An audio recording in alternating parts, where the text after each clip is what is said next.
Welcome to the second episode of the More Than Music podcast. I'm Mikey. Today I'm going to be joined in the host seat by Mr. Magic Mike Sorensen. We're going to be talking to Erin and Shelly Crobar, who run the Montana State Hemp and Cannabis Festival. Amazing people. We have a lot of fun talking to them. We've had so much fun playing the festival. They've taken great care of us over the years. We get into just the logistics of running a festival, what it's like to be involved with the cannabis world in Montana, talking about the law, talking about family and all sorts of stuff. So I hope you enjoy this, and let's get into it. Welcome to the More Than Music podcast, hosted by us, Soulseed. We'll be sharing tour stories, lyric breakdowns, and insights into our approach to music, the art, as well as the business. We'll also be interviewing some of the friends and family we've made throughout the years in the spirit of sharing their many marvelous trials and triumphs. So get comfortable and join us as we explore more than music. Hey, Erin and Shelly, thank you so much for joining us today. This is More Than Music podcast with Soulseed. We are stoked to have you on with us. Why don't we just start with finding out how you two met? It's a long story, buddy. You sure you want to go back that far? Oh, yeah. A long time ago. It's not a long story. It's a long time ago. That's a long. Well, I guess the story's not that long, but The story's not long. yeah, you're I right. wanted The to throw a history is party. long.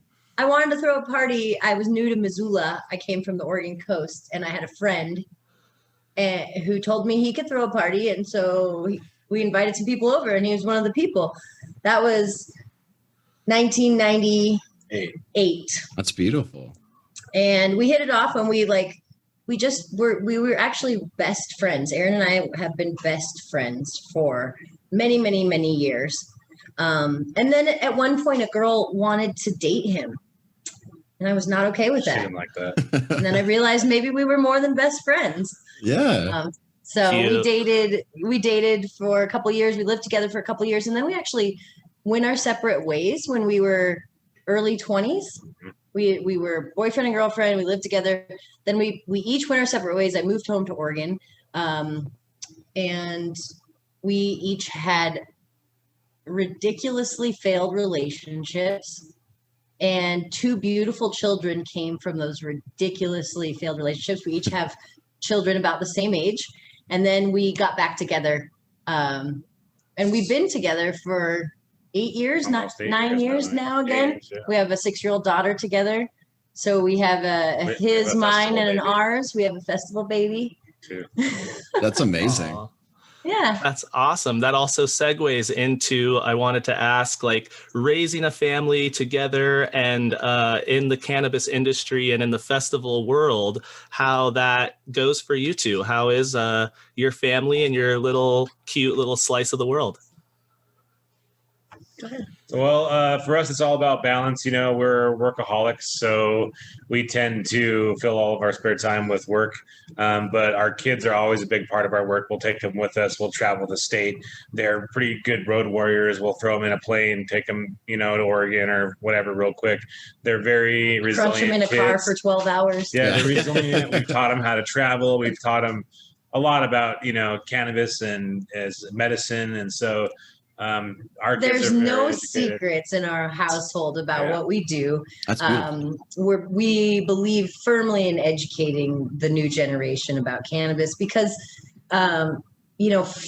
both of us are, and I'm probably you guys, we weren't educated properly about cannabis. So changing the stigma is a big deal to us. We're very open about it with our kids. We're very straightforward that we don't believe in cannabis use in children and things like that, unless it's for a medical reason. Of course, then there's very good reason in some cases, but we don't condone, recreational use in children, but we don't condone Keep it a secret. closed doors and secrets about Yeah. cannabis either. Yeah. Yeah, you want to So remove the taboo from it. Yeah, I have a 14-year-old son that lives with us all the time. And, there's never been a secret. He's actually, he blows glass, and he's been a big part of the festival for many years. I have pictures with you guys with Shay. He's just a little Now he's a Yeah. big guy now, guys. big. But, it's just a matter of, there was a time with Shaden where he was afraid for his classmates to know what we did because he would, get made fun of, or your parents are are Stoners. druggies, or Yeah. there's even there's a different kind of concern when you're into it, is that your kids get made fun of, or the stigma then transfers to them, and that's something that we've dealt with a little bit, but I think we've come out the other end pretty good. Yeah, that's really interesting. I mean, and it's, I'm privileged to know many people in the cannabis industry and know them to be, some of the hardest working people in the world. There's so much that you have to kind of constantly go up against between the stigma and the state, especially in Montana with the history there, kind of constantly giving you a little bit and then taking more away. And it's an unfortunate stigma, and it's hopefully it'll continue to fade with each generation. I hope so. And like he was saying, we're hard workers, the idea of sitting around and smoking weed and just watching TV, we don't watch TV. We don't have time, we love to do a dab or smoke a bong hit, and then we'll get right back to work. It's a quick break. Yeah, for sure.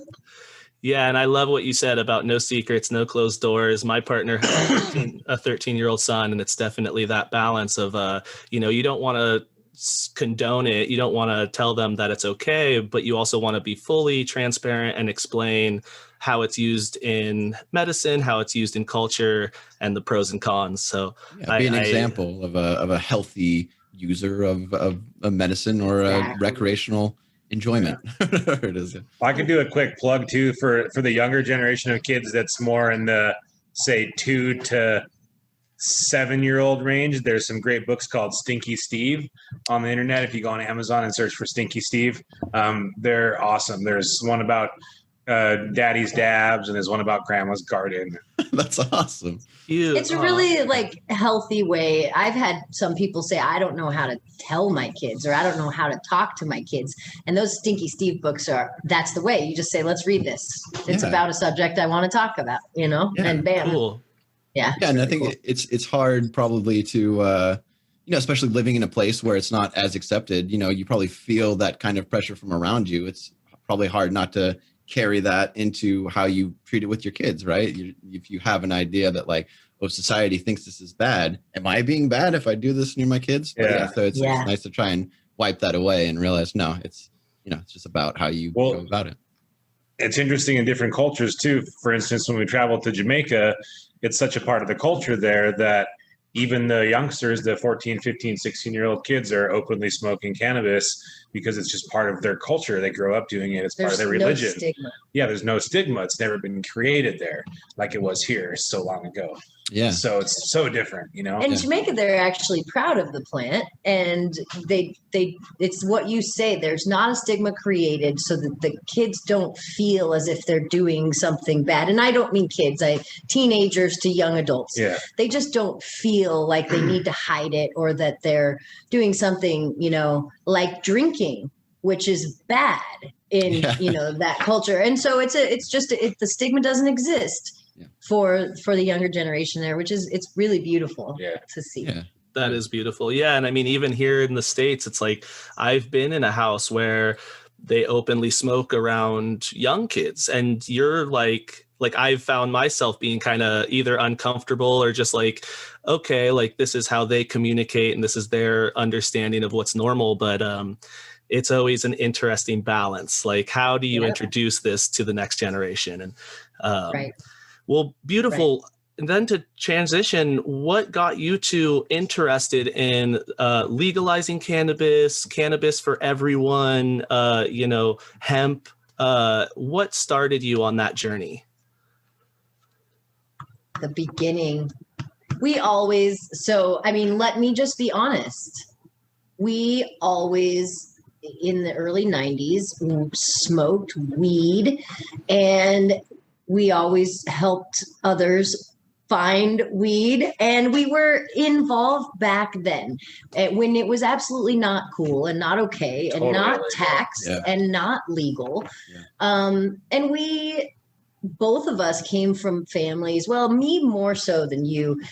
I came from a family where I was made fun of, and I was the black sheep for sure because of my cannabis use. And so when I got around other people who liked cannabis but were fun and outdoorsy, and we, played disc golf and we go do all these things, I realized quickly in my younger years that it wasn't, I grew up in a large family of alcoholics, and it wasn't the same as what I was used to, people partying or doing, things where they ended up really silly. And I quickly realized that cannabis was not that bad. In fact, in some cases, it was really great. And it always, when I was a teenager, it always made me feel less nauseous, I would say. I was like a nauseous teenager. So even before I knew it was medicinal, when I think back, when I was a teenager, when I get really sick, I'd really want to smoke, but I would get in big trouble. And so I just knew that cannabis was a good thing in the right setting from a young age. And then when we got together back when I had the party, we marched for Robin Prosser. It was a woman in Missoula who has now passed away. And she was going on a hunger strike because she had been, I can't remember, she had gotten either thrown in jail or heavily fined for cannabis, but she was suffering from terminal cancer. And she did a hunger strike because she wanted access to she wanted access to cannabis. And she wanted access to cannabis, legal access to cannabis. And she finally passed away after a long battle. But I remember it. We marched in a big march, a bunch of people from hundreds of people through Missoula to the courthouse, long before medical was even on the table. And so I think that was maybe for me and Erin both together, the mark of true advocacy. I called out from work that day, and then I was on the front page of the newspaper in the march. So, oops. I totally, I commemorate that fight. I mean, it's sad that they're keeping it from anyone who needs it. Like someone in that state of being, when you're in that discomfort and in that like end of your days and you're coping, it's important to have something that you can lean on and that actually helps you feel normal or good at all. I mean, so good work going out there. And I think maybe you made the right choice. It sent you in a whole new career path. Right. And that's really awesome. Yeah, that's a powerful kind of entry.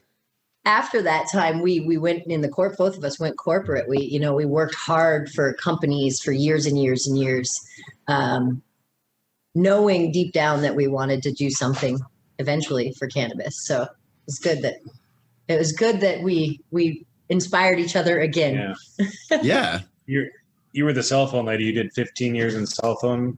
12 years in corporate cell phone America. And I was an executive chef for about 10 years and worked in the restaurant industry for almost 20. So, long corporate careers, hardworking people. And we just took all that energy and focused it on our own projects, and that was what started our career in the cannabis industry. Was really just a bud tending job that inspired us to kind of start to get to know people in the community.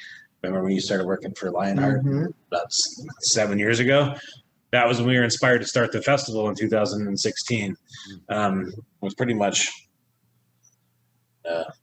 just a dream, really. I mean, there needed to be a hemp fest in Montana, and we decided we'd try it. And it was we didn't have a plan, we didn't have any money.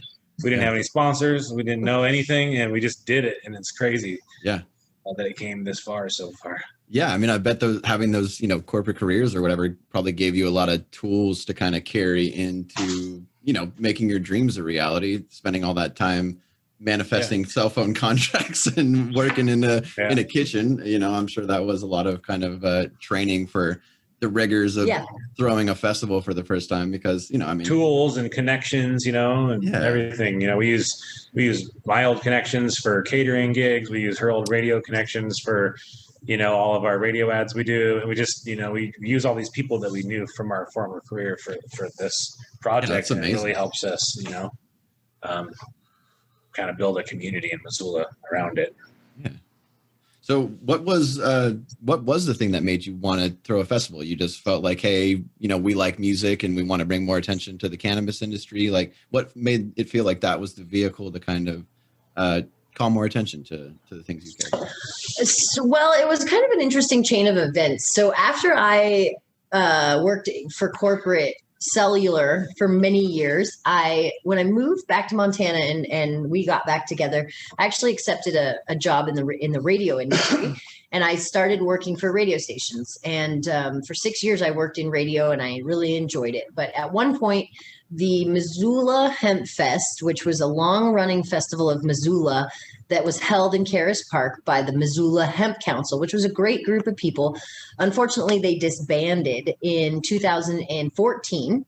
And so in 2015, there was no Missoula Hemp Fest. And that was an event we went to in our teens. Yeah. And it was a smoke bowls on the hill. Yeah, it was just an event. It was a thing that was important, and it was important to many people. Yeah. So one of my clients actually at the radio station who owns some property thought that they should do it. They saw the vision, but they had a different vision than I had. But they asked me to help.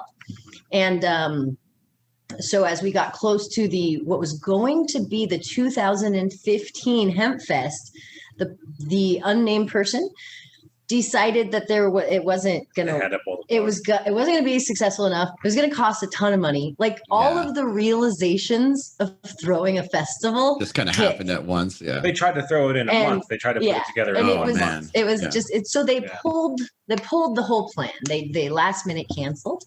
And I remember that day going home devastated because I had been working on it, and I'd really put some energy into this idea, and I had no control. It was canceled, and I was just bummed. And that bummedness started the talk is where this began. We said, you know what, let's do it, and let's do it in a different way. Let's do it without alcohol. Let's do it more music festival, community focused. Let's do vendors. Let's cannabis centric, hemp centric. We had this vision, and we took the risk, and we just went for it at that point. So it was actually a really great letdown that led to the festival. Yeah, it was crazy. We started with nothing, with no content, no photos. Like we had to just come out. We came out of thin air. Yeah. And it was, the first year was maybe a couple hundred people. It was sad, but it was the beginning, Yeah. And I mean, that's great for a first year festival. Like, oh my gosh. Yeah. We had grand illusions. Yeah. Well, may I just say, you guys have created one of the most impressive events, both in the hemp and cannabis world and just a festival in general that I've witnessed. And through Soul Seed and through my own ventures, I've seen a lot of events. And so you guys have a couple beautiful minds. You definitely put together something impressive. Yeah. Yeah. I think it wouldn't be as good without you guys. I think it's such a beautiful, you do a good job at paying attention to the reason everyone's there, right? Like having speakers on hemp and cannabis and, what's going on in Montana, while still making sure it's like a fun event filled with music and stuff. I think sometimes hemp expos can get a little too heavy on the informational side. Right. And sometimes there's really none of that. Political is important, but I think we all need a break from that. Thank you for noticing. We definitely try to put a balance in there. We're also both longtime festival kids. You know, I used to travel around to festivals. I won't even tell you how many days between showers, but something I probably shouldn't say, but I loved festivals, and they were my place of freedom. And so as an adult, as we grew our families and, we thought maybe we can't just travel to festivals all the time, but maybe we could throw one. Yeah. I was done frequenting fish lots and going and traveling, and it was time to do something, with all that. Yep. Yeah. I followed festival to you for a long time. Yeah. Nice. Yeah. So how'd you Shut find... the span off real fast. Oh, cool. So I was just going to ask, how did you guys find the Lolo Hot Springs? Like what brought that piece of land to your attention? And that was kind of just the beginning when it was, the time to, okay, well, let's do this. How would we do it? Where would we do it? Would we have to buy a venue? Would we just didn't know, And so we just kind of got on the computer and started searching around and Googling up venues and kind of stumbled across it. I think we called and got a quote, and and it kind of, I think it was like in our ballpark of what we Yeah. could maybe afford. We had known that there had been festivals there before. That's true, yeah. And so I think that was one thing that there had been some smaller festivals. They had and the Pirate Party was a festival that got kind of big. It was known there. Yeah. So we knew that they were open to festivals. We knew it was beautiful. Like you said, it fit in our budget. I remember when we looked at the cart track. Oh my gosh, yeah. We looked at other places. Yeah. The festival or the Lolo Hot Springs, it has the vibe and the acoustics and the space. Not as much space as we need this year because we've officially almost maxed the place out already. Yeah. Wow. Oh, I think we lost you. The goal was. There we go. Oh, we had an internet issue there. It's back. You're back now. Full fidelity. Back. Okay, cool. Love it. Let's see. So we were talking about the hot springs. We chose the venue. Yeah. And we decided that what we chose, we had to stick with it. We couldn't move it. We couldn't, like, it had to be there somewhere. It had to be near us. You know, we live in Missoula or near Missoula, so it's got to be somewhat local. We couldn't have a venue that was on the other side of the state. You know, so it's kind of a lot of factors, but man, that place is beautiful, and this year is going to be like packed. Yeah, it is incredible. It's definitely a special place, and I think that consistency does matter. That's really smart of you. So every single year has been at Lolo? Yes. Yeah. So far. That's awesome. That's awesome.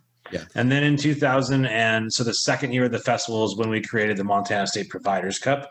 And so that is you guys know about that. That's our cannabis competition here in Montana where all the local providers enter their strains, their concentrates, their edibles, their products into the competition. We do judges scores, we have lab testing, and then we give out all these amazing cups created by even like world-renowned glass artists now. I mean, we've got some huge artists making these cups that are the awards. We're giving out 16 of them on 420 for the Winter Cup. And like Bob Snodgrass and family, for one example, is making a 4-way collab on one of the cups. Wow. So we've really stepped it up in that department. And the Cannabis, or the Providers Cup, has been a really cool addition to our event series. Yeah. And that's twice a year in summer and in winter.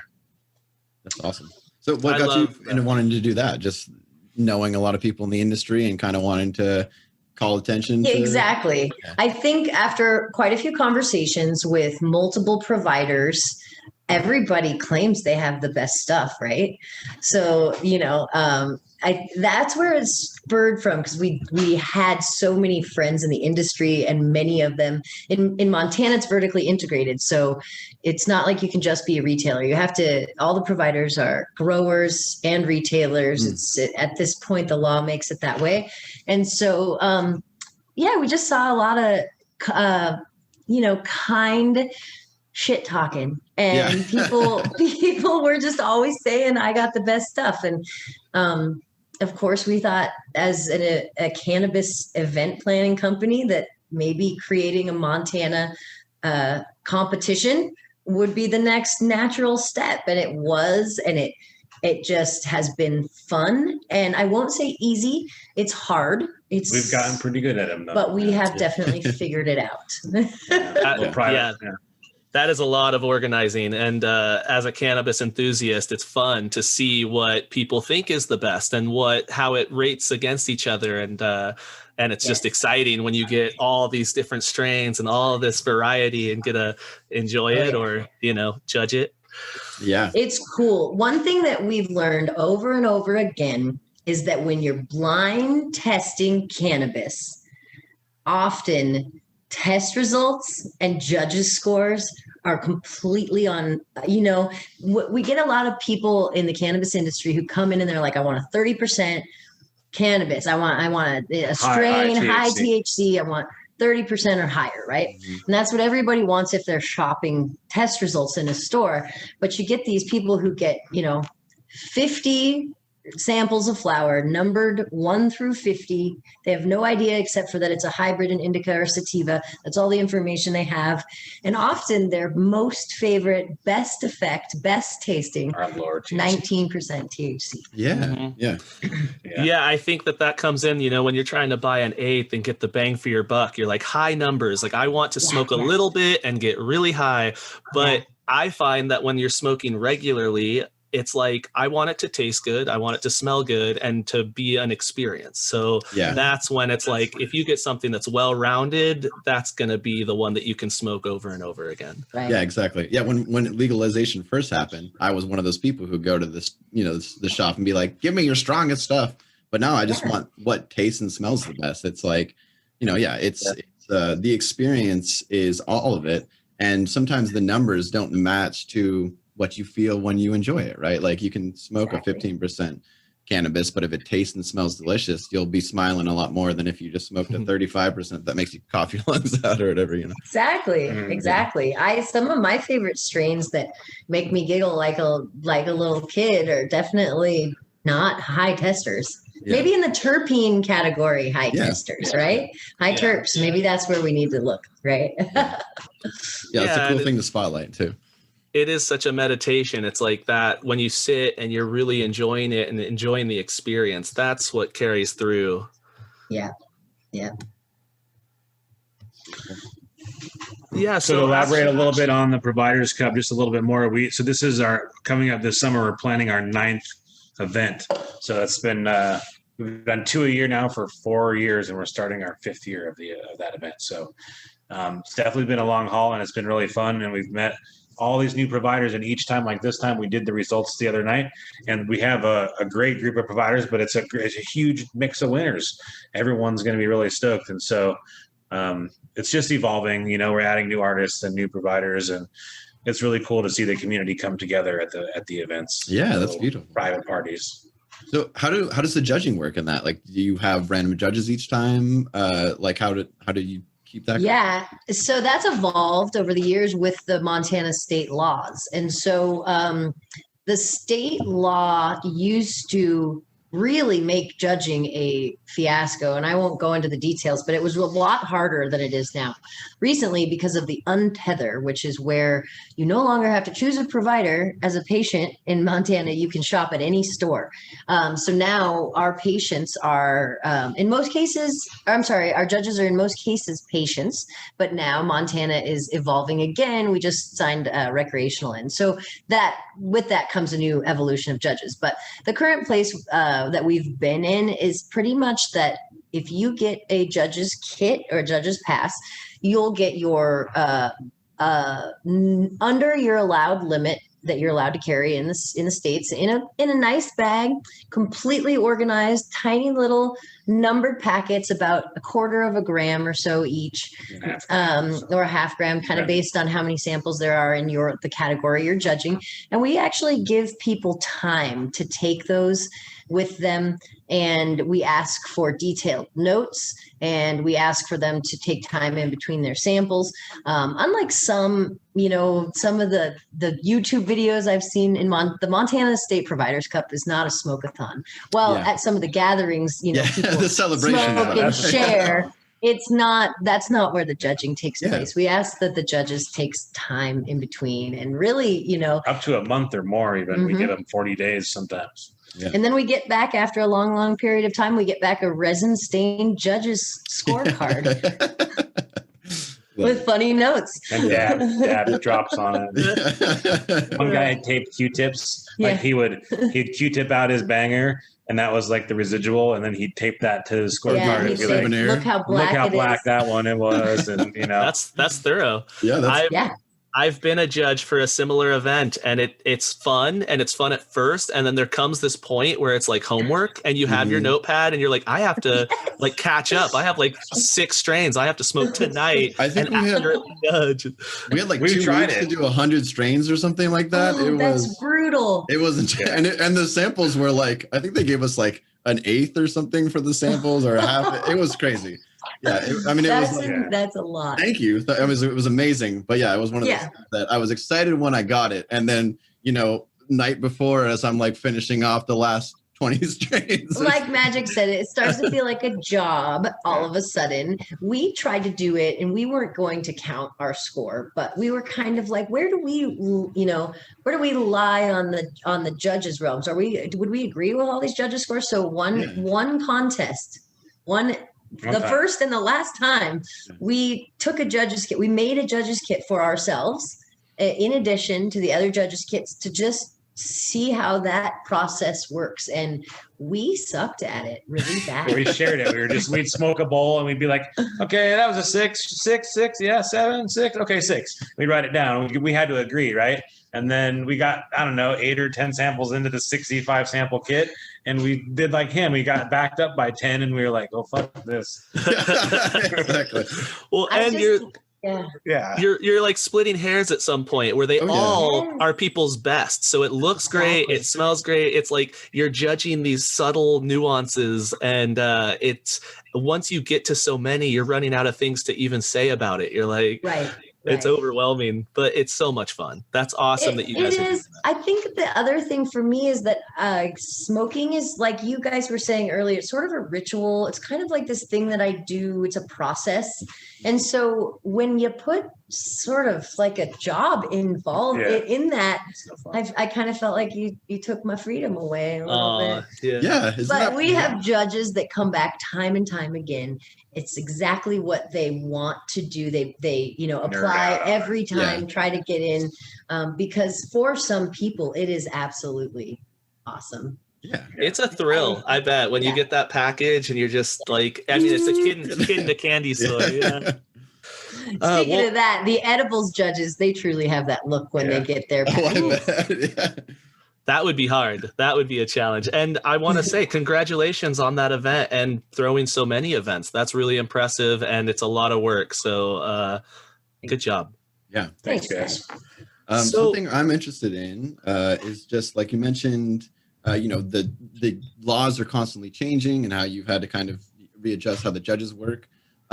How has the state and just like the law in general been treating you both, as you've been kind of like prominent figureheads in a way of the marijuana movement, at least in Missoula and stuff like that. So has it been difficult, or have you has it? I would say there's a definite understanding, I would call it. I feel like a lot of the officials, so currently the Department of Health and Human Services is who runs the medical marijuana program in Montana.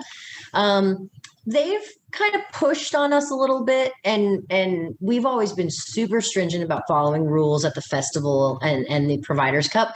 And we've pushed back firmly or stood our ground and said, that is not what we're doing. And this is not illegal. And here's why, so I feel like we've had to, prove that we are prepared and worthy of this task multiple times to gain their respect. But since then, on the same on the same side of that, we have gained their respect. I don't feel like we're an enemy or anything like that. I do feel like we are asked our opinion in some certain ways. In some cases, we're asked to help when things are going, awry. Like right now in Montana, there's a lot going on up in Helena that has a lot of the industry, with the hair standing up on the back of their necks. And so I feel like we definitely have, over the last 6 years, finally got into a place where we work very congruently with the program. Yeah, that's nice. That's really nice to hear. You become sort of ambassadors rather than having that like antagonistic relationship. We had to remind them multiple times that we were here for the good of the program and that we are ambassadors and that we are, we are reputable to help this program, and we're not just a stoner bus with bongs. Well, we used to get the calls before the Providers Cup back when we first started the event that was like, hey, did you guys know that we heard that the cup's going to get busted? The cops are going to be there. We're like, whatever. That'd be the laziest bunch of people ever to like, they're busting at 10 o'clock. You got people hanging out on the couch. Like, that was always kegs half full. Yeah. The events that we throw, nobody finishes. A keg has never been finished. Well, and it's nice when you are following all the laws. It's like, let them come, let them check it out and prove to them that we're doing the right thing. And it kind of changes the stigma again. So good on you. That's awesome. I always said they'd be super embarrassed if they showed up and everything was in order and they made a big hazagaza and they showed up and then they had to say bye. And, I was like, it's okay. Yeah. Let's, like you say, that's if you don't have anything to hide, there's no worries, Yeah. And, speaking of Helena, I'm not exactly familiar with what you guys are dealing with, but I know that in these states where it's like you're trying to legalize recreational in the whole state, like in Oregon, for instance, there's a total divide of, there's the West Coast where everybody's really down for it. And then there's the rural areas where people are still vehemently against it. And so it can be hard to pass laws that work for everyone sometimes. And, it can be quite the rigmarole. That's what we're going through here. We're definitely going through where this has been a pretty conservative state for many, many years. Medical has had its trouble just to get into a place where we are now, which is a somewhat functional program. And now that recreational is on the table in Montana, it's unfortunately turning into people see money. And that's scary for those of us who see sick patients every day. And so we fight for the legalization and the decriminalization of this plant, but we struggle with the people who have put others in prison trying to now come in and profit off of it. It's hard to accept, and Montana has the typical thing where we're seeing the dollar signs in people's eyes, and it's scary. We need to keep track of what we're doing here. Yeah, that's one of the most horrible things is seeing all these states legalize, but then keep people in prison for offenses that are not legal. It's like, are you just saying, well, because this person broke the law, they deserve to be in prison? But if we're now deciding as a community that, hey, this shouldn't be illegal, it should never have been illegal, why aren't we forgiving these people, who are primarily minorities too? And then you have other people who are coming in and profiting, unfairly off of that situation. It's really hard. And it also seems like, navigating the medical and recreational is a really difficult thing because, there's nothing else that I can think of that, right? You don't have like recreational Xanax and medical Xanax. So like how finding that line is really difficult. And it's, you don't want patients to be, tossed to the cold because now we're trying to make a bunch of money off of recreational, but at the same time, you don't want to keep it illegal and keep putting people in jail for just smoking weed. So it's gotta be.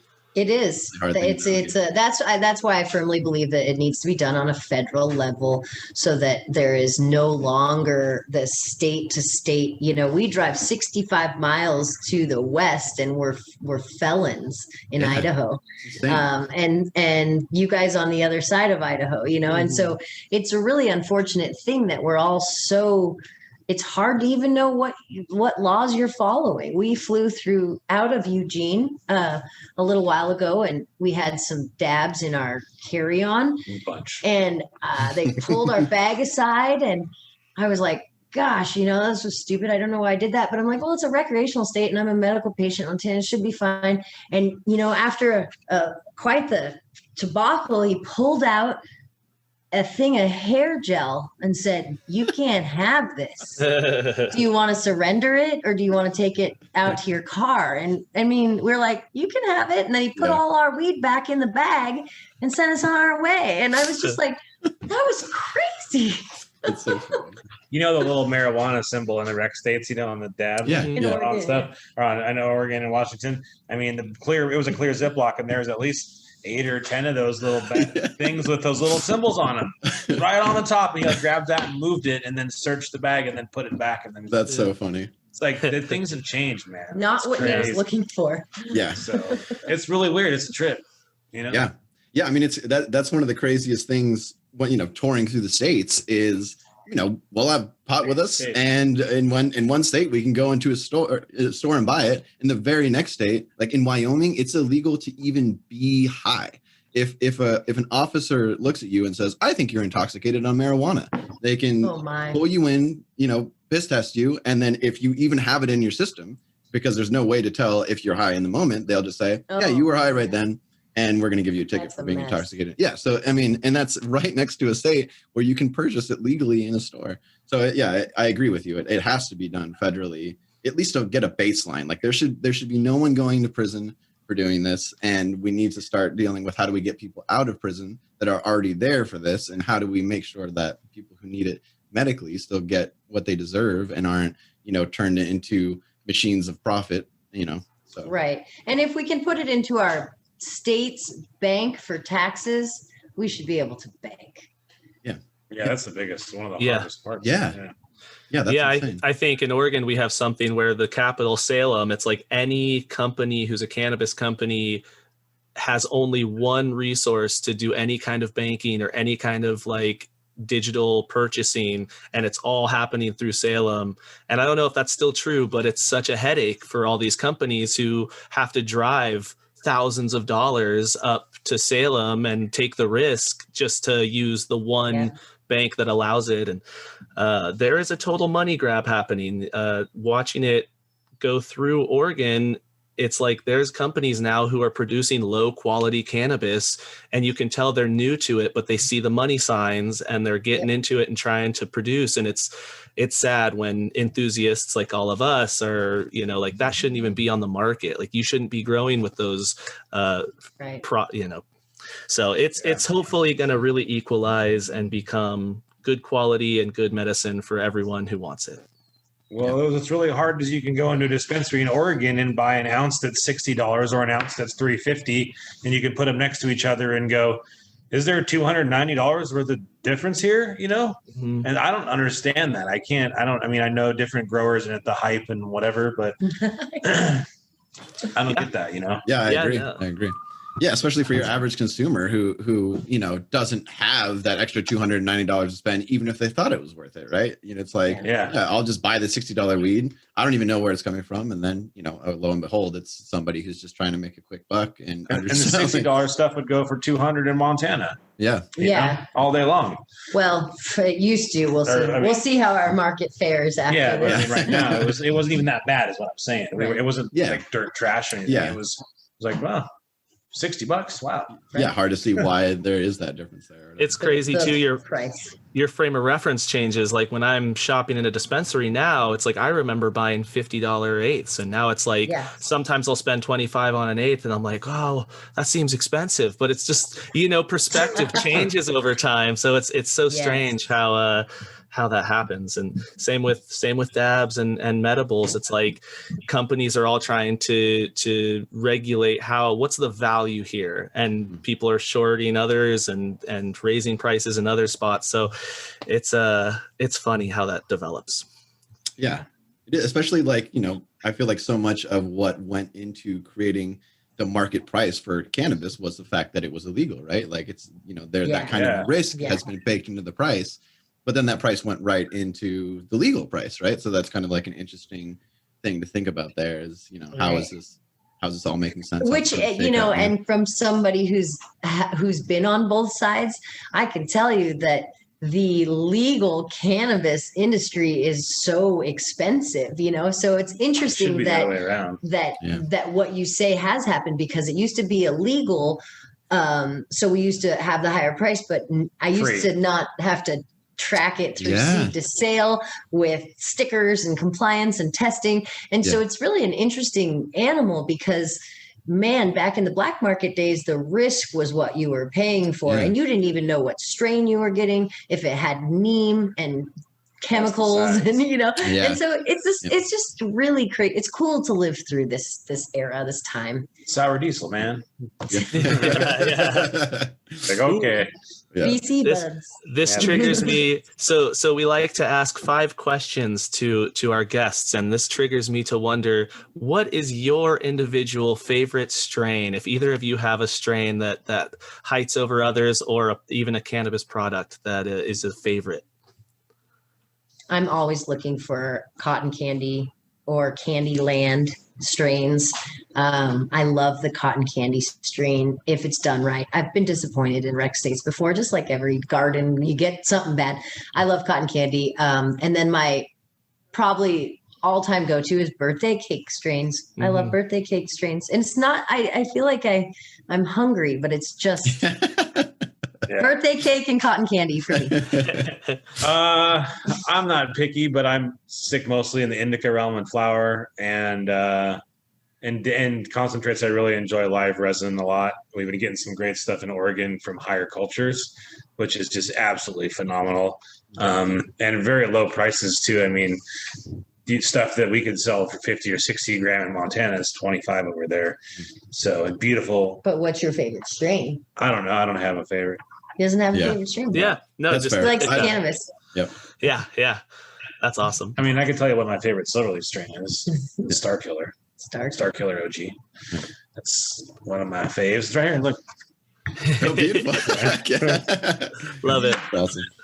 Yeah, I'd have a similar answer. I don't have a strain. I just like the indicas, but it's so hard. I mean, because I feel like, like you said, Shelly, like this, it totally depends on who's growing it, right? You can have a strain, but sometimes is it even actually that strain, or did someone just, I'm going to call it this because I like the name? Yeah. I think that the breeding of cannabis has really ruined in a lot of cases, ruined the strains because you just, to your point, you just don't know. And sometimes something that you think is something doesn't resemble the last thing that you thought it was. Yeah. The strain, all the modern breeding that's taken place has really washed out the gene pool. Yeah. In my opinion. And so it's like you never know who gave who what cut. Yeah. You can't rely on that. And who mislabeled it and what garden. Yeah, or whatever. There's a million ways for it to go wrong. And that's why it's like everything's a hybrid. Yeah. Well, and it's probably also the result of people always looking for those high numbers, right? I'm sure breeders a lot of the times are just like, how do we get those numbers up? We got to get these numbers up or whatever. And yeah, you're sacrificing the terpenes and the flavor and other things to get that ultimate THC kind of result. Yeah, for me, I think it's terpene. I'm like mimosa, but again, I've found phenotypes of it where it's not citrusy. And it's like, that's what I really love is when it just tastes and smells like oranges. I don't know what it is, but that's one that I love to go to. And so it's hard. Like when you're in the shop, you're okay, you have mimosa, you have Point Break, you have these ones that you say are orangey, but let me smell it. And then I'll kind of decide for myself which one has that citrus nose. Right. Well, now I know what to bring you in September because I got a strain that's got a orangey. Oh, yeah, sour tangy. Sour tangy. Yeah. Oh yeah. Or like forbidden fruit. I've seen some of that where it's so purple it'll turn your bong water violet. It's like I don't even know how that works. How the color comes through, but that's cool. That's a good tagline. So purple will turn your bong water violet. How have you guys been received in Lolo? Like, are people supportive? Is the venue itself supportive, or do you find any backlash from the community? I'd say overall they're supportive. They like us. They like having our event there. It's like one of their biggest weekends of the year. Obviously, they get sellout crowds at the bar, at the restaurant, at the pool.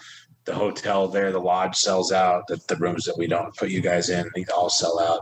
So I mean, it's a really great financial weekend for them, and it's a fun weekend for all the employees. Everybody loves it. So overall, it's been really well received, and so I think everybody looks forward to it every year up there. I think like we're about 90% positive. I drive around with a big logo on the side of my vehicle that says the Montana State Hemp and Cannabis Festival, and it has a giant cannabis leaf on it. I get 90% honks, thumbs up, peace signs, high fives, and then there's the 10% of people who are absolutely disgusted with me. Well, we're just cruising around. Yeah. That's just kind of in general. I wouldn't say in Lolo as much. It's just in general. It's kind of 90%. That's a good ratio. That's a good ratio. That's good. We're cruising down the freeway. People pull up next to us like, hey, what's up? It's kind of funny. That's awesome. Yeah, no, it's I can relate to that even just in our music. When we're driving around, we get mostly people honking and excited and supportive, and then every once in a while you get a curmudgeon. Yeah, a scowl. Yeah, someone can't tell that we can see out the bus windows and they're just staring at us. What do you do? How, I get the lady who scowls and like rolls her eyes, and then I can tell she's like, "Look away, Harry." Don't let it burn your retinas, the horrible fireplace. Oh, fun. How do you guys go about securing some of the bigger acts that you've had? I mean, you guys have had the movement, you've had Fortunate Youth, you've had Tribal Seeds. Like, how do you go about contacting these groups and securing a band like that? Well, I am personally the agent booking person. I'm relentless. I would say we've really just created a good reputation when we first brought, let's say, Tribal Seeds in, I believe that was 2004. 16. Really? 17. 2017. Yeah. That was one of our biggest, I would call it a risk for sure. We were really putting it out there. Yeah. And we made a really a solid commitment to making sure that was a good experience for them, with very limited resources up there and very limited experience from Erin and I. We made sure that everything that we could do and that we knew what to do was good. And so I would say that the way that we've continued to build the momentum is to build a good reputation in the music community, make sure that everybody goes back and says we had such a great time, they took good care of us, the communication was there. That's huge, because I think one bad experience, as we all know, it's shared. And so making sure that the bands have just the most amazing time while they're working, they also feel like they're relaxing at our festival. That's been a big part of it. And then I feel like other bands talk to, they say, hey, we've got an avail for the Montana State Hemp Fest. How was that? And, hopefully if they asked you guys that, you'd say good things. Yeah, absolutely. I mean, you take amazing care of us and like every artist friend that we've had there. I mean, yeah, it's, and not just like the way that you take care of us personally, giving us cool things like horseback rides at the hotel and ganja to smoke and stuff like that. But the just taking care of all the little things, like making sure the stage, the stage is well supplied, like there's going to be good sound equipment, that there's good lighting, all these other little things that make the festival feel complete and like you've thought through everything. And especially, I think we were there the first year, at least the second I know. And it was amazing right off the bat. And we've been a part of a lot of first year festivals, and I'm not going to put anyone under the bus or name any names, but it does not normally go that smooth the first 4 years people run a festival, right? There's so many things to take into account. So I mean, yeah, and I know that friends of ours that either got an offer from you or we referred to you, like, yeah, all we do is say, you're going to love this festival and we're going to love hanging out with you at it. So it goes a long way. I would definitely say that's a huge thing too, is, sometimes when you're working with a manager, a production crew, there's business, it's all business. And you guys are like our good friends. So we just look forward to seeing you again and coming and hanging out. And it's like, that is such a big part of wanting to come, when it just feels comfortable, you feel welcomed. It's not just like a business venture. It's like, well, I want to go. Yeah, 100%. And that balance. Well, the Montana State Hemp Fest is selfishly like we bring all our favorite bands and watch you guys. It all kind of started like first year we had Pato as our headliner and we had some local bands. We had a very, very small budget. But then second years we were sitting in our house in the winter on our bed with our laptop and we found you guys on Sugar Shack. And that was how we found you guys. Awesome. And that was how we continued to find bands. And it was like Fortunate Youth, the movement, they all kind of started falling into place. Yeah. And that's still to this day where we find a lot of the people that we wish to book and that we've brought over, Yeah. And we're continuing to do that because it's a great platform. Yeah. Sugar Shack is amazing. I mean, they've been responsible for a huge portion of our career, honestly. And the luck of, we went to Florida at the right time and got in there while they were just starting out. And, they did an amazing job of just like, we'll give people free stuff. And then, we'll share a little success here. And so that's cool to hear. They've been, who's kind of supplied you with your musical cast too. That's awesome. For sure. It's like, who do we want to bring this year? We always talk about that. Who you been listening to? And we just Shelly just started sending out avails, and so we have got a good reputation in the beyond the bands community too, like all the people that work for these companies, they're booking us and are booking for us, know who we are now, and so we actually have a good reputation instead of being like, ooh, I don't think you should go to that one. Way up in the boonies of Montana, Yeah. there's no cell phone service, there's no internet. It sounds Perfect. Dangerous. Yeah. Actually, I think that's I was going to bring up. I think that's one of the things that is kind of nice about the festival is, obviously no one this day and age really looks forward to being without service or like disconnected, or few people do. But I think a lot of people, when they are there, especially, immersed in the awesome festival and all the stuff going on, you're able to kind of like tap into things a lot more than. You're right. You're so right. And sit on your phone. A song today came on by an artist who's going to be there, Mike Love. Be Here Now, and it's actually called Be Thankful, but there's a part that slows down and he says be here now, and that's what I thought about. Is I thought at the festival it's like that, because I was thinking about him playing this year, and I thought, when you're there you can really be there right now, no distraction, just taking it in. Yeah, it's beautiful. Yeah, in the day and age of cell phones, man, we all use our phones for work and for play and for other things and slacking off and whatever. But it's really sometimes sad to see the way the society has gotten with the phone thing. So at the festival, it's really refreshing because there's really nothing you can do except take pictures and make memories. Yeah, exactly. Yeah. Yeah. And it's a good moment to kind of notice those things where it's like, oh man, I'm so used to just like looking at my phone whenever I don't know what to do with my eyes, and I can't do that. It's great. I got to engage. Awesome. Yes. Yeah. Beautiful. Erin, let me transition into a little specific question to you. How long have you been blowing glass, and what drew you into that interest? Yeah, you should do that right over there. They can edit that out. So Okay. yeah, we're gonna do some bong hits. Bowls. Oh, hell yeah. You're free. You guys can leave that or edit it out. As long hits as you want. Yeah.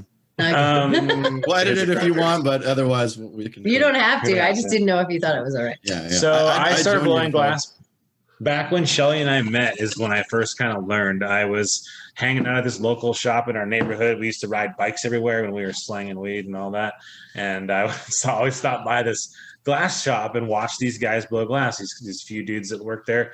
And I just really got interested in it. And so then I learned to make pipes in this production shop. We'd go down there and we'd make 50 to 60, 70 pipes a night with the 3 or 4 of us. We, just one person does one step, one person does the next step. And so that was kind of how I learned. And then funny, Shelly and I would take I'd make a case of pipes and we'd take them up on the golf course and we'd like smoke bowls on the benches and try to sell my pipes. It was that was our first glass selling adventure.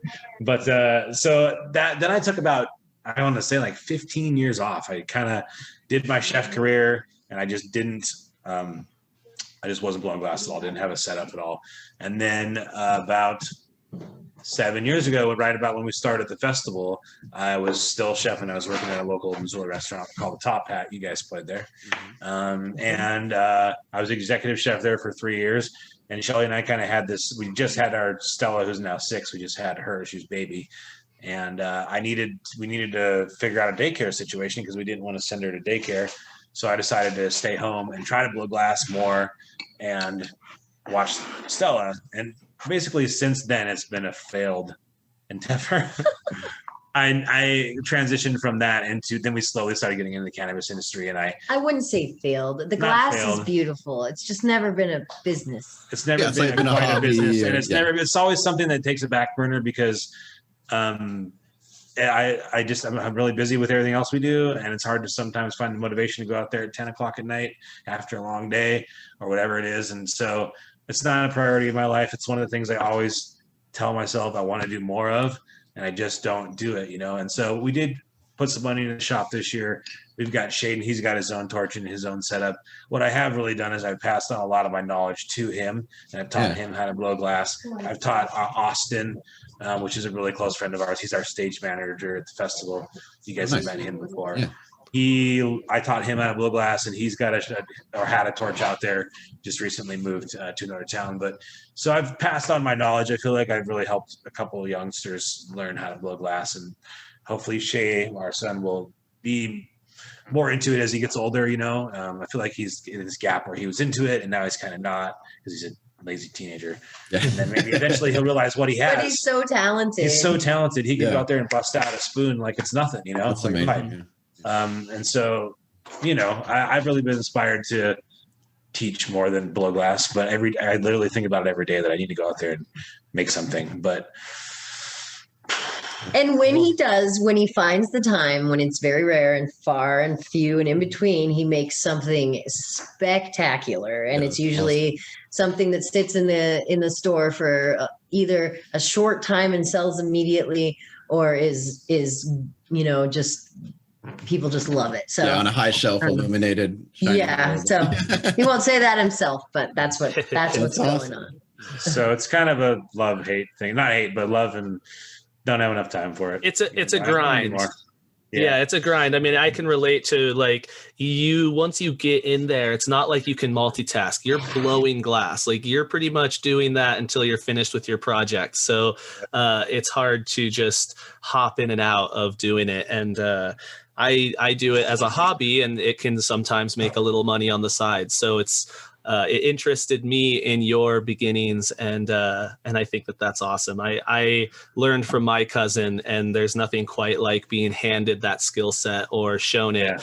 So it's a pretty magical thing, and I have seen a little bit of your work, and it's awesome, man. So yeah, I just wanted to big up you on that. That's so cool. Appreciate you asking.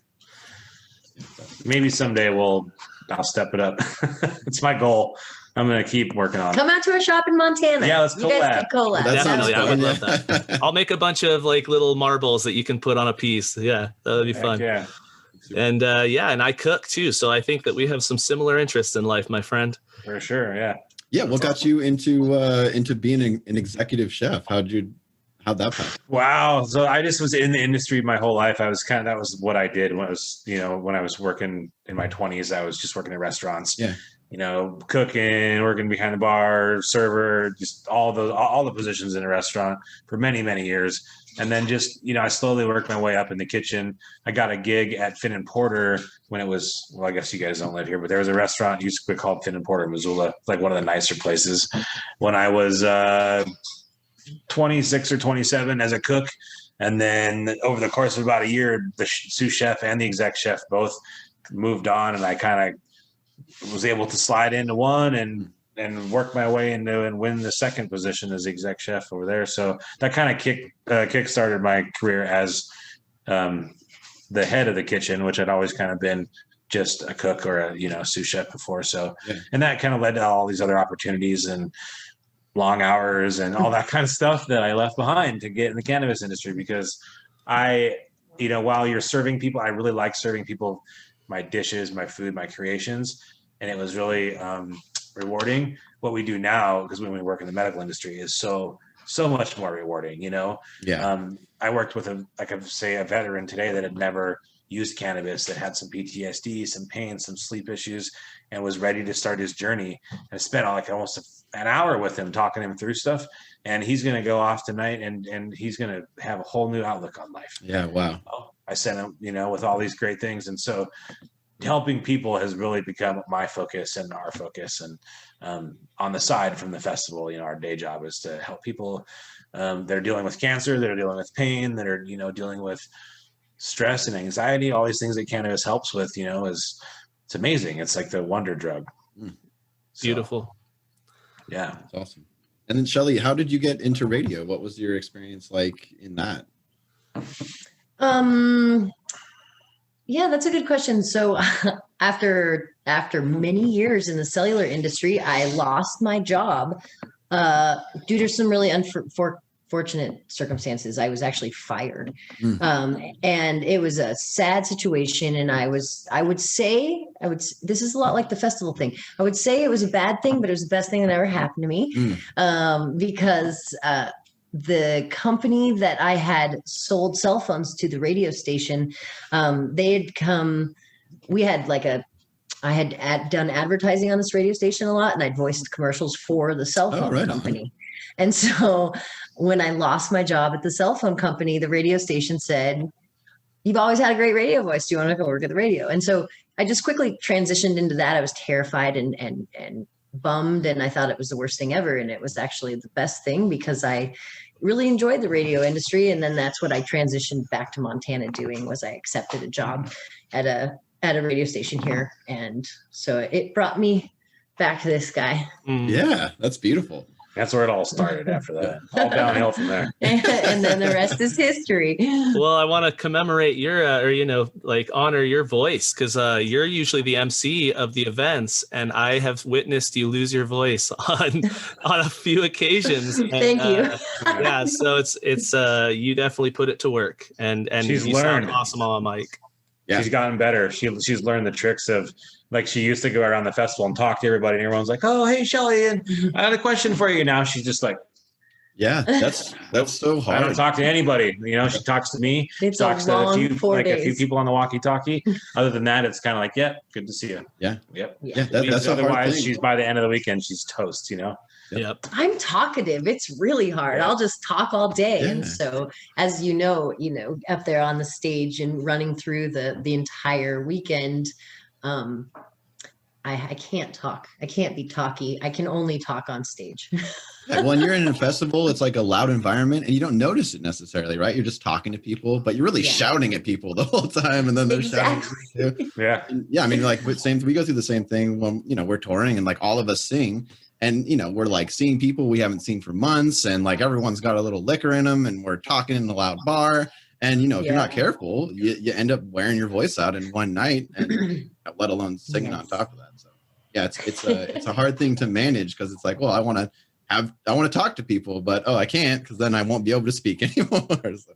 Yeah, It is weird. I think that people that don't do a lot of that, a lot of professional talking or singing, you don't often wear your voice out. So it's not something you think about very often unless you're in those situations. Yeah. So I guess that's my if anybody feels like I'm rude to them at festival, I'm just saving my voice. Yeah. Yeah. Totally legit.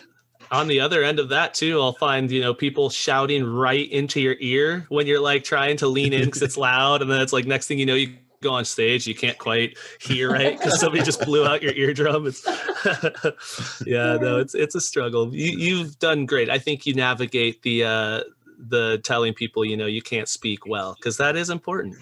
Thanks. Yeah. Well, got this year, we're looking forward to it. So the Providers Cup Award ceremony is on Saturday night, just like it usually is. And this year we've got you guys, I will tentatively, but we always kind of put them right after the award ceremony. So it's just going to be packed. Oh yeah. For Soul Seed Dish. I mean like more packed than it's ever been. We usually do Soul Seed before the awards. And last year we did, or 2 years ago we did it after. Did we? And it was great. And this year is going to be, It's going to be amazing, you It's going guys. to move fast on Saturday night. We'll be ready for you. It's going to be Soul Seed, Mike Loved, and Fortunate Youth. Like, look at that. Oh, that's going to be an excellent Love it. reunion. You Good guys, job. I'm hoping Mike since Loved, everybody's too. hanging out that by the end of the night, everybody will be back on stage together. That'd be fun. Yeah, I always love that moment. That's definitely something special that you guys foster, is everybody jamming together. Like we've gotten on stage with some of these other artists because it's just a family vibe, and it's like like let's just jam together, and it creates and beautiful things come out of those moments usually. Absolutely. Yep. I remember slamming on the djembe with Magic, playing with Fortunate Youth, and just having a good time. Awesome. Well, you guys, thank you so much for spending some time with us. For sure. We do like to ask these questions, so we might round this out with the tail end of asking a couple more silly questions just to get to know you. What is your favorite animal, each of you? That's funny. It's a funny question. Well, I can just tell you that we have 65 to 70, 80 chickens. Nice. I actually have right now I have about 15 baby chicks that have hatched in the last couple of days downstairs. More eggs in the incubator. I got about 25 eggs incubating, and I have probably counting the ones that probably about 70 chickens outside. So I'm officially a crazy chicken lady. And I've ended up by default the chicken husband. Chicken man.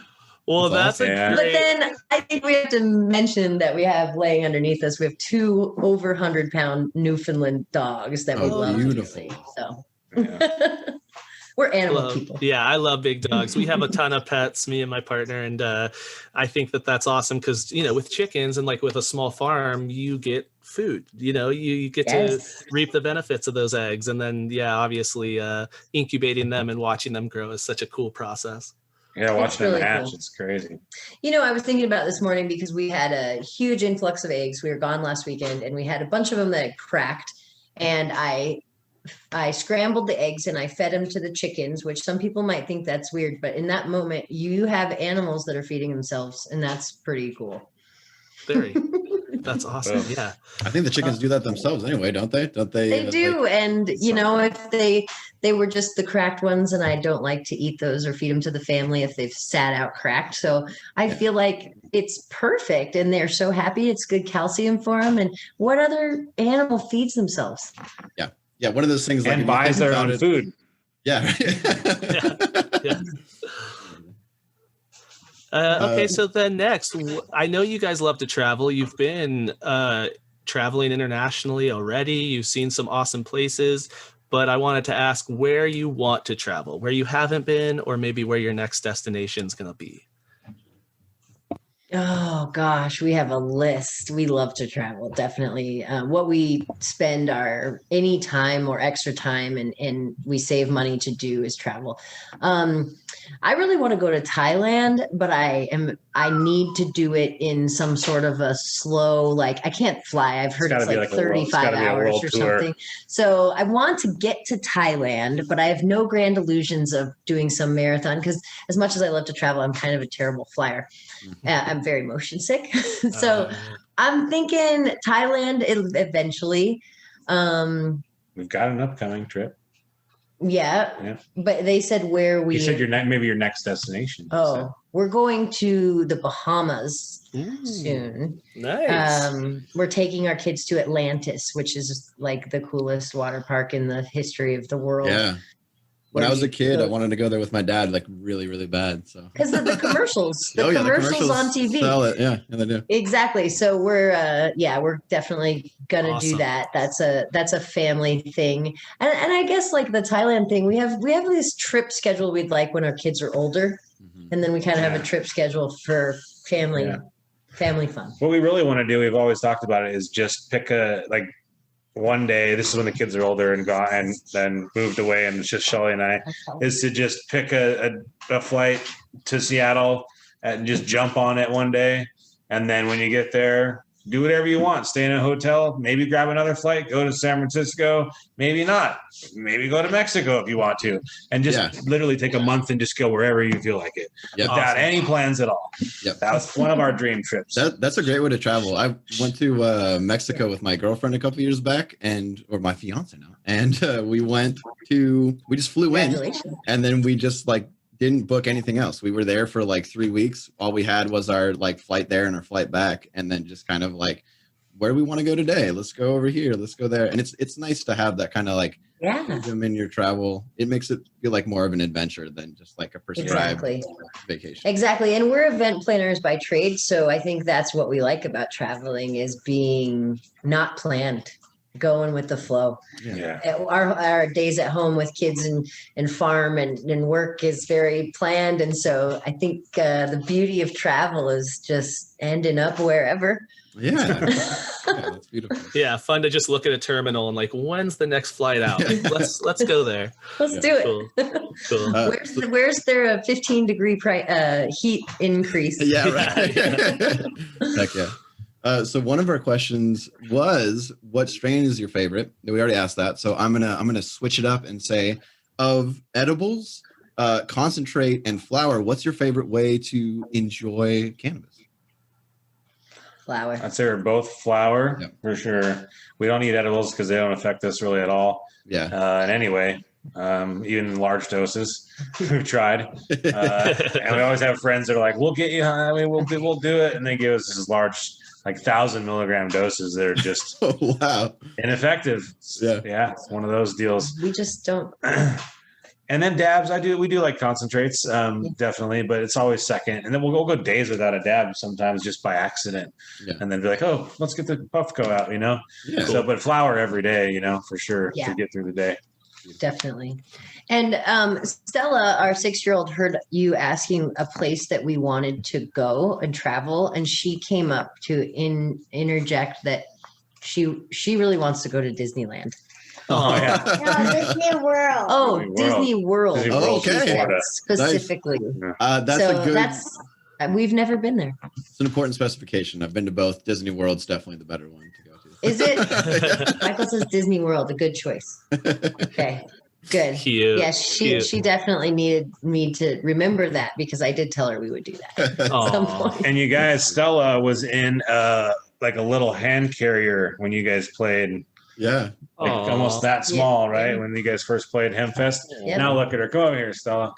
Come around and say So hi. cute. Say hi to these guys. I'm Our sure all the little- kids our have a little different baby. answer. She's at every festival. Hey, Stella. There she is. Stella Blue, Oh, yeah.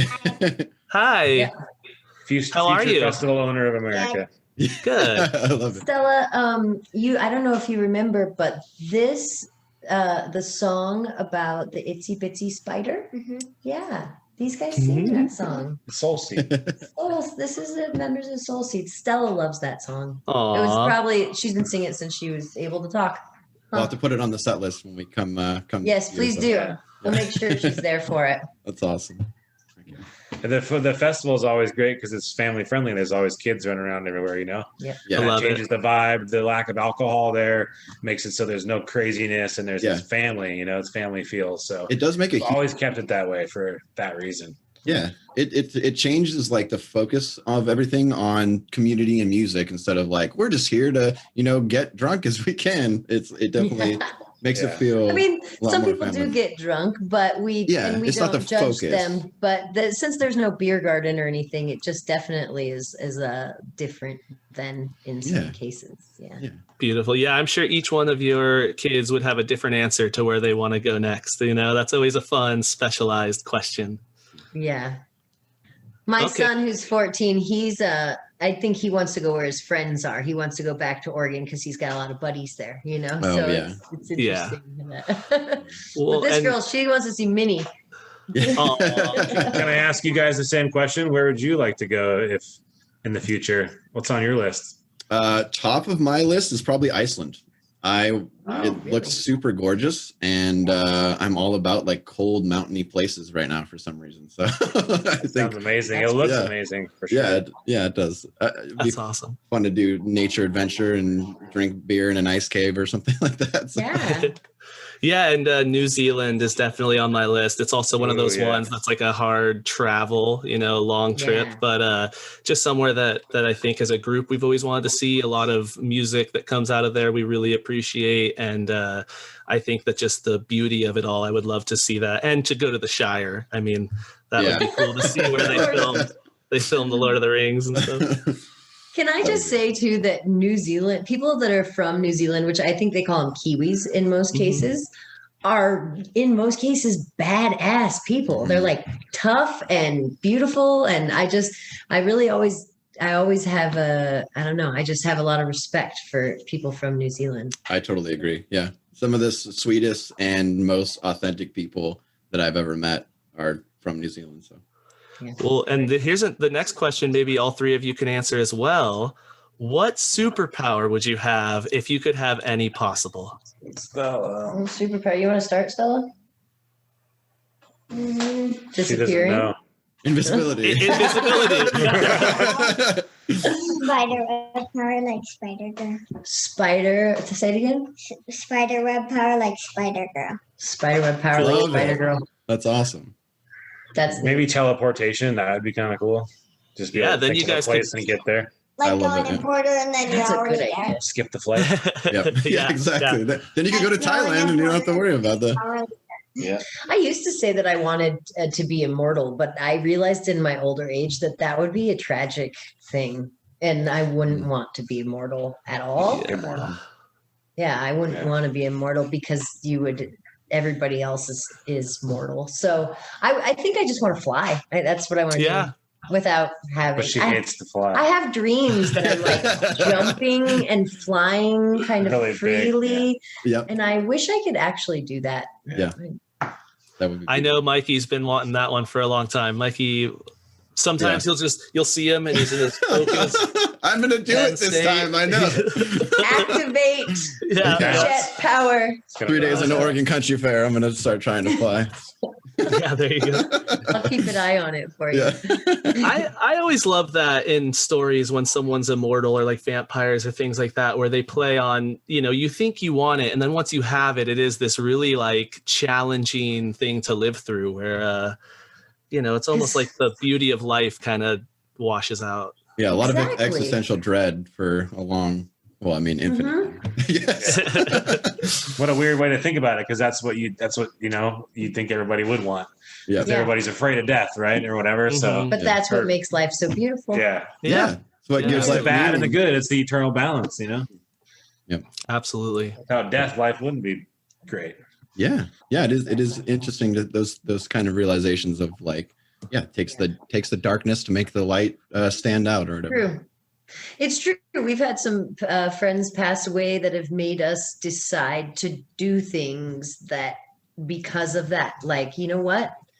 Let's take that trip. Let's do that. Let's because life is short. And sometimes when you're sadly reminded of that, it reminds you to live strong and now. Yeah. Nothing is guaranteed. You got to seize life. That's beautiful. It's a good lesson. Well, we got one final question on the list here, and that is just, what is your favorite story world? Whether it's a book or a movie or a show.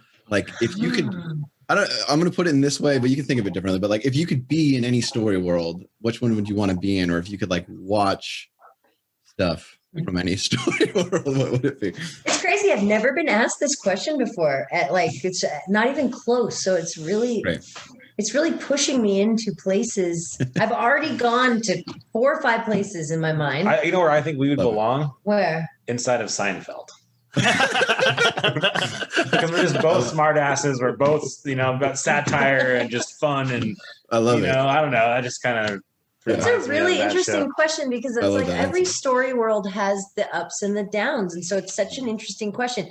I went, I thought about Inside Out because I just loved all that show, the cartoon so much, but that's really intense. And then I thought way other end of the spectrum, I went to Little House on the Prairie. I grew up watching that show and I really feel like I could put on Laura Ingalls' dress and I could frolic and I could have the chickens and I could fetch the buckets. Simpler times. I think I would live in Little House on the Prairie. Cute. I love that. Both very, very great answers. Yeah. I feel like I do live in Seinfeld already. So. Yeah. Every day is like an episode of Seinfeld. Awesome.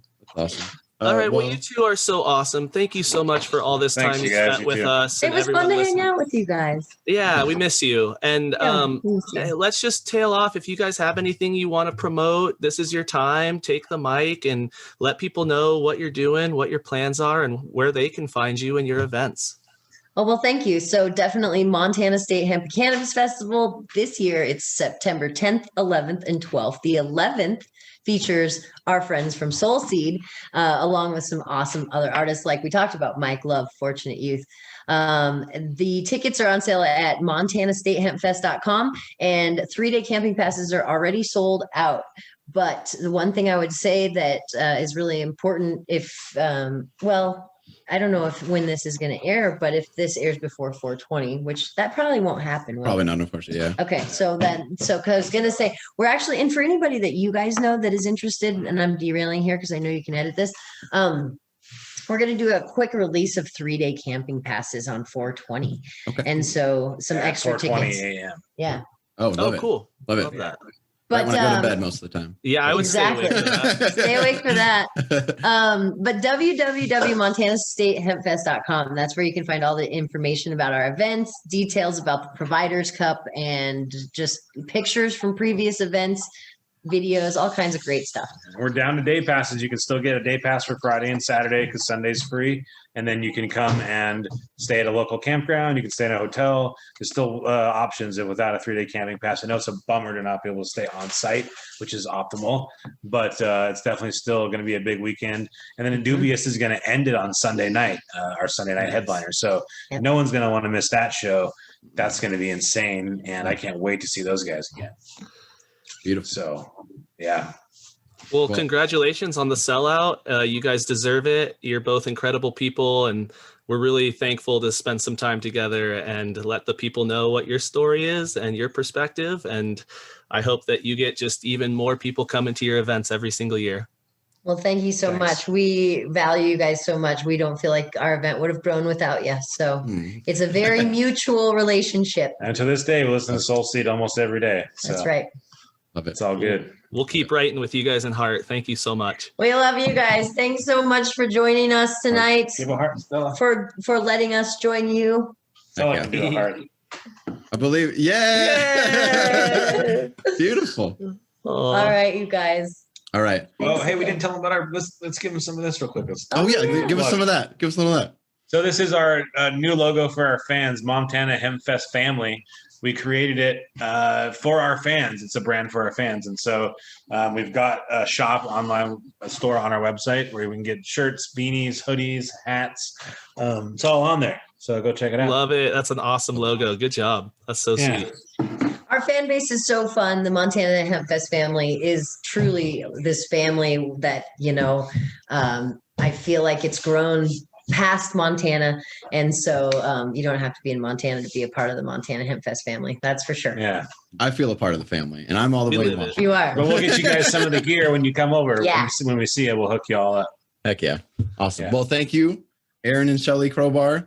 This has been wonderful. Thanks, guys. Thank you guys so much. Mikey 1 and Mikey 2. That's right. Bye, Stella Blue.